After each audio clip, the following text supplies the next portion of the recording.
Welcome to King Lizard on Xbox One with Rainbow Six Siege terrorist hunt action in hard.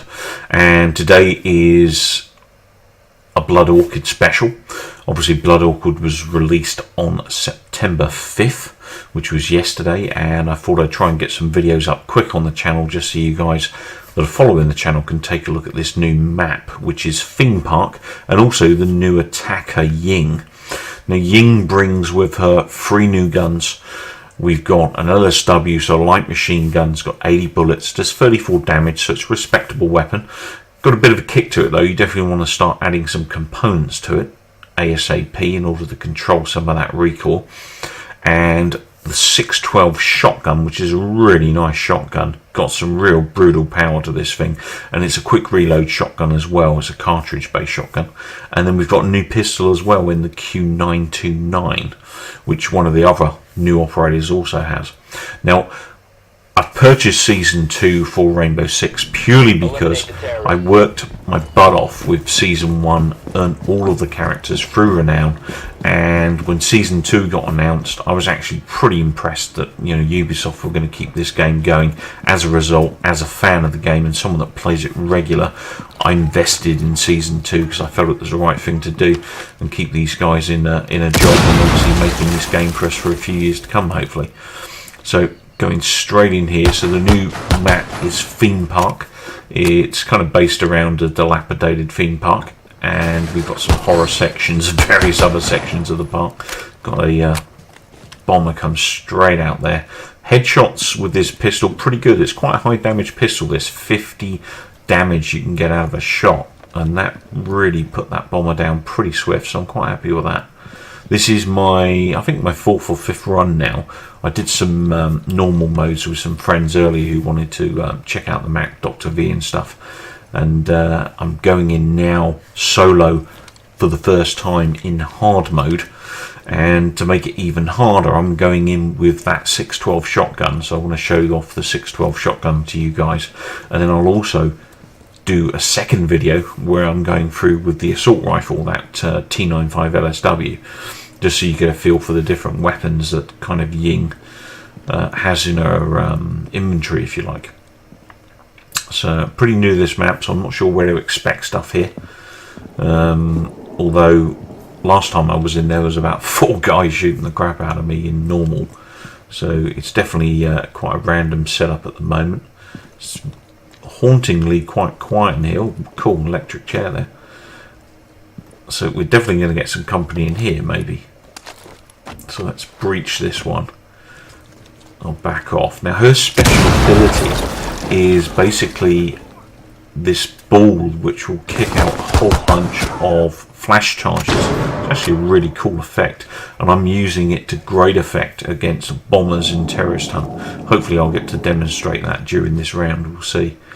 So I've definitely got more enemies coming in. The problem with obviously hard mode terrorist hunt, which is what I'm doing here, is that it will kick the enemy off in a big way, which means I'm now going to get a whole bunch of enemies rush me. I'm surprised they haven't come before this, to be honest, when I killed that bomber initially. And I've deliberately thrown a charge in there because I want to stop the guy that's running through, because this guy was coming at me from the right. I could hear that. And I've definitely got a guy in front. Oh my god, it's a bomber. That's a shame. I could have used that charge on him. I might have already slowed him down, but managed to put him down pretty quick again with that pistol. So this pistol's pretty good damage, and the recoil isn't too bad with this pistol. It's actually quite a respectable recoil. This shotgun actually in normal mode, whether it was normal mode that did it, I don't know, but I actually managed to kill someone from about that table distance away, and they've got someone else coming in on me. Let's give him a taste of the shotgun. Go on, you know you want it. But this thing can really send people flying. Oh, we got some damage on him then. Yeah, I heard the second guy coming as well, so I managed to bag him too. And you see, there's a reasonable distance between me and the AI there in that open archway, or open doorway if you like. And I was able to kill him with a shotgun with 1 blast, so sometimes though, occasionally you can be quite close quarters and it doesn't kill when you expect it to, and you kind of take damage because of it. But in general I'm finding it quite a close quarters killer, but even surprisingly at some distance it will also kill. So let's see what we've got here. We've got another guy, so that was a couple of shots, a little bit further away. A couple of shots for him, although I wasn't central on him when I shot him. So I'm down to, what is that, 15 or 16 there enemies. So I must be getting quite clear down here. Now, as maps go, this theme park map is really big. For a terrorist hunt, it actually feels a little too big. Not that I'm complaining, I do actually quite enjoy the map. But you can, oh, grenade. Oh, it's livening up now. They're getting brutal on me. Okay, so down to 13 now. That got a little nasty there for a few seconds. To keep an eye on these stairs, make sure there's nothing coming down on me. Again, pistol, pretty swift at putting those guys down. Recoil was very low. Couldn't get the kill there, it's a little bit too far away. I'm going to chuck this in and then go in and finish these guys off. You can see they're nice and stunned, and that did the trick. Took a little bit too long to get to that guy, should have rushed in. Managed to put him down too. Oh, that was a bit close. So down to 10 enemies here on hard. I'm down to 38 health, not so great. Took a bit of damage there, got caught out a couple of times. And this room I generally find is pretty empty most of the time. And that arcade machine, you'll see a couple of those with Boston Bear Jew on it. I don't know if he's a guy that's passed away or whether he's just the top player. It seems he definitely is one of the top players, or the top player, because of his amount of time he's played and stuff and his ranking. But I don't know whether he's passed away or not. The kind of arcade machine sort of suggests that maybe that is the case. Who knows? Apologies if you're not dead, but that's the feeling I got from the arcade machine. I don't follow too many YouTube channels, so I generally just make my own. I don't get much time for anything else really, other than playing games and in my spare time, and then putting these videos together for the channel. So getting quite slim on enemy here. Quite surprising. I haven't had too much attack me from outside this time, but when I was playing normal there was a lot of activity going on outside the map, so I was kind of getting people coming after me and stuff. I'm surprised that that's not happened on this hard mode that I'm doing here for the first time. Not sure if I'm going to get this done or not, because obviously I'm down to 38 health. I've got, what, 8 enemies to go. Oh, there's 2 of them. Okay, I don't have any of those charges left, unfortunately, so I can't flashbang them. There we go, there's 2 more down, so that takes me down to 6. The bomb down the end there would take that out. Detonation device. There's a room here. Don't know what the distance is in there, I can't remember. That's the other thing, if you're using the shotgun, you've got to be aware of the distance of a room when you walk in, because obviously if you've got a shotgun out and they're the other side of this room, you're definitely not going to be killing them. Although I was lucky to get a couple of kills from quite a distance with this 612 shotgun. But in general, it's not going to work, so you really want to make sure you've got a pistol out if you're using the shotgun for rooms like this. And again, another long area there. Gonna pepper this guy, try and take him out. Not quite getting the head there, just managed to get it at the last minute. So down to 5 now. Getting a little nervous here as I'm close to getting this done. I'm going to blow this open just to make sure there's no one in there. I don't think there's anyone in there, but I don't want anyone coming up behind me while I do the next section. So the next section, if I remember rightly, is going to take me across like an internal train track thing, and that's quite an open area, so nothing in here. You don't get the one terrorist from what I've experienced in that room back there. So this to the left of me takes me out into another area, so there's kind of a building across the way, and there's an ammo point further down to the left of me, but generally the enemy are in the further right side I've just come from. So I'm just having a quick peek, because obviously the maps can change and the enemies can be random. I'm suspecting what I need to kill is in here. So I'm going to charge this. Get the pistol out, because this is quite a deep room from what I remember. Yep, there we go. So we got some action. Now obviously if I get 2 of these guys, it's going to be rush syndrome where the last 3 are going to come at me. However, that said, I'm seeing that it seems to be that on hard they've kind of gone back to the last 5 rushing you. That's what it feels like, or at least when it gets to 4, it seems the last 4 seem to search me out now, rather than the last 3. I'm going to pop on this shotgun now. I'm hoping these guys are getting close quarters. There's definitely another one there. Awesome. And I think we've got the 3rd one. In he comes. Excellent. A couple of shots for him, put him out of his misery. So that shotgun's pretty effective. Obviously close quarters more than anything else, but it's quite a fun shotgun to use. And if you're using a 7-in-1 stereo, I've got the Astro 50s that I'm using. They sounds awesome. Really, really nice, heavy kind of impacts happening as you're firing. So having completed that terrorist hunt on hard mode at Theme Park, I'm going to go in for a 2nd time, but this time I'm going in with Ying and her light machine gun, her 2nd option of primary weapon, the T95 LSW. So it's got 80 rounds, it's a 34 damage weapon with reasonably high fire rate. So let's see how I get on. This time round I'm going up this back entry here, quite like this little section, and this is actually going to bring me out kind of in reverse of what I did in the first video. So this time I'm coming in on that train section where I finished with the shotgun and pistol just now, and this is not the best place to go in, to be honest. This is quite an open area and you really can start getting it from all sides here, because these trains are traversable by the AI and yourself, so things can hit you from these trains, they can hit you from behind, they'll hit you from left and right as they are doing at the moment, and it generally is quite a tough area to defend yourself and stop yourself taking damage or getting killed, especially in hard terrorist hunt mode. So someone's tried to flash me there. I've got a bomber coming in, and what I'm going to do is use my special ability, the Candela, and that should stall him, which it has. It's given me enough time to take him out. As you can see, the gun's a little bit jumpy, but it's not drastically jumpy to the point that I can't get reasonably good distance kills.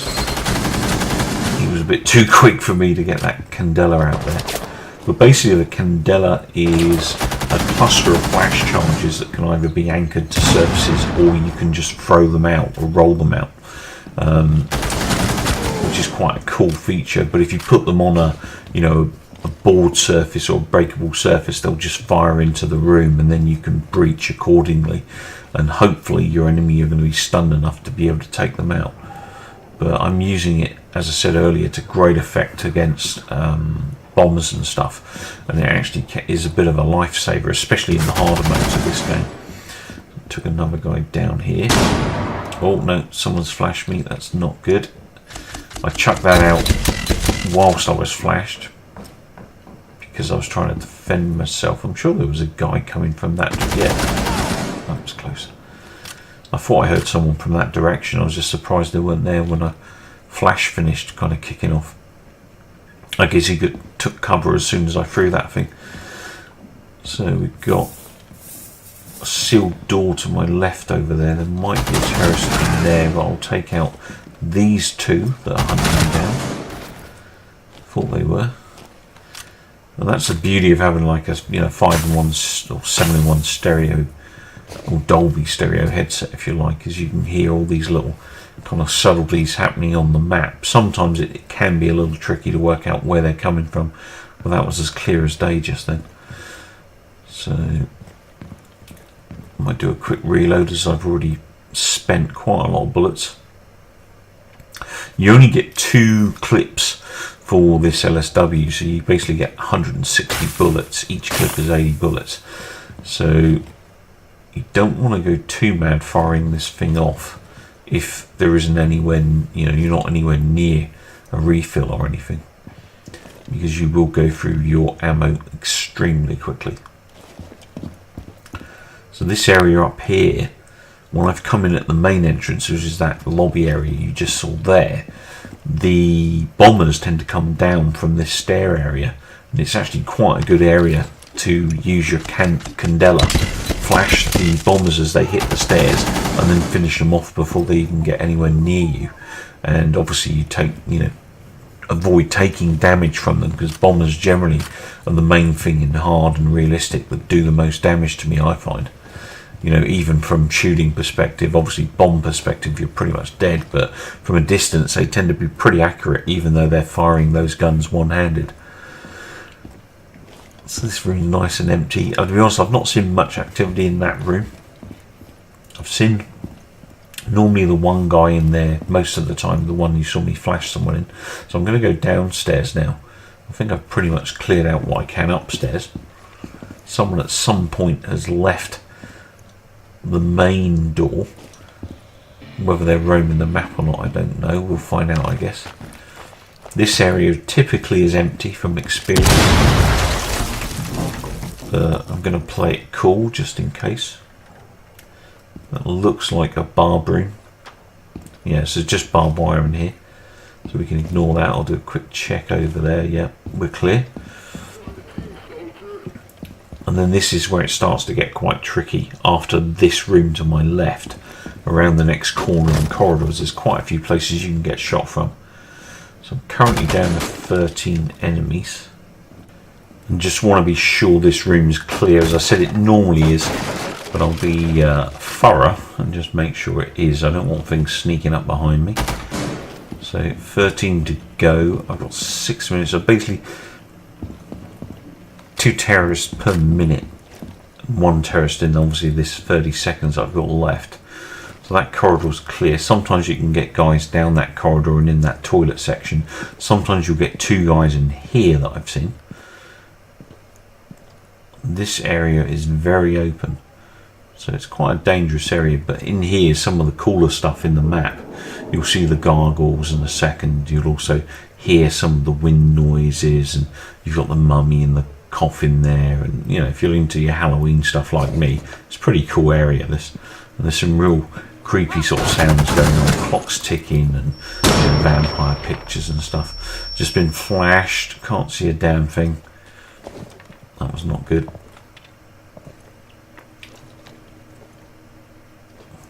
Proceed with caution here. As I said, this is quite an open area. Definitely don't want to be getting, you know, enemies come from every single direction. That's going to be a bit of a nightmare in here, and it's going to be a bit of a death trap. Playing this section in multiplayer is going to be pretty tough. There's quite a lot of areas you'll bite the dust here. It is a real nasty kind of kill zone. There's just too many angles. That fortune teller's pretty cool. He'll actually talk a little bit slower if you shoot him. But very typical kind of fairground attraction. Here we go. As I said, there's a lot of openings here. I can get it from the left, the right, straight ahead, and down that stairway, as well as above the stairway. So 6 different kill points here. Quite nasty. And then we've got a whole bunch of doorways as we get into this area. There's another doorway to my left there. And you actually get to see some of the cooler kind of Halloween effects in here, like the hands coming out the wall there, as well as these gargoyles and stuff, especially that gargoyle in the corner with all the smoke coming off it. It's pretty cool. And you hear some pretty kind of creepy little sound effects in here too. Unfortunately, recordings in YouTube, you tend to lose a lot, you know, a lot of the sound depth. I did hear that guy last minute. Managed to take him down pretty quick with the assault rifle there. That was quite handy. Takes me down to 9 enemy now, and now I've got things shooting at me from a variety of different areas. I did hear that grenade hit the wall in there. That's quite fortunate. He stuck around on me, creepy little bastard. So take him out. I think I'm clear out the front here. I'm just going to go around just to make sure that was the guy that was in here. That seems to be him. I'm going to carry on my journey through the horror centre. And then more guys ahead. And you do get a guy in here sometimes, kind of 50% of the time. You can get up to 3 people in this next room. Gargoyles are just really cool. Really like those. Yeah, I thought I heard that guy ahead. That takes me down to 7, so it's getting pretty close. I really don't want to be in here when everything kicks off, because it's going to be a seriously tough area to defend yourself. So really cool kind of gargoyle on top of a church there. And then this table area. Already cleared out everything in here. Some pictures of vampires on the wall. You've got the electric chair there, which we saw in the last playthrough I did. And then another big open area. Quite a few points of interest here. So we've got the doorway here. We've got this door here where there can be up to 3 or 4 enemy in there sometimes. They seem to cram them all in those little spaces. And I'm going to go around and through this section. I think there must be some guys around here somewhere. That's clear. Okay. So going to go into the bathroom area. There we go. Got some guys in there. Took some damage there. Oh, going to get flashed. Not so good. Hopefully. There we go. He's run into me. That gives me 5 enemies. About now everything is going to start coming at me if my theory's right. Because I think it's about 4 they start rushing in. So I'm just worried it's going to be that room there ahead of me. Let's blow this out. Here's open. That is the bomb room I saw earlier. Okay, so that's the empty room with the bombs. So they're going to be coming probably from this bathroom direction, I suspect. In fact, I can hear their footsteps now, so I'll take these dudes out. Now, one of the other updates, or one of the things I noticed during this Blood Orchid update, is the barbed wire on the floor now only takes a couple of hits as well. So that's something that's better, because obviously before the full release of the update, that barbed wire was being quite awkward to break and stuff. It was a bit sporadic. So it's nice to see they pinned that down as well. So there you have it. 2 terrorist hunts in hard with Ying. Not a bad operator, and quite a nice map, this Blood Orchid. Hope you enjoyed the video. Please remember to rate and subscribe.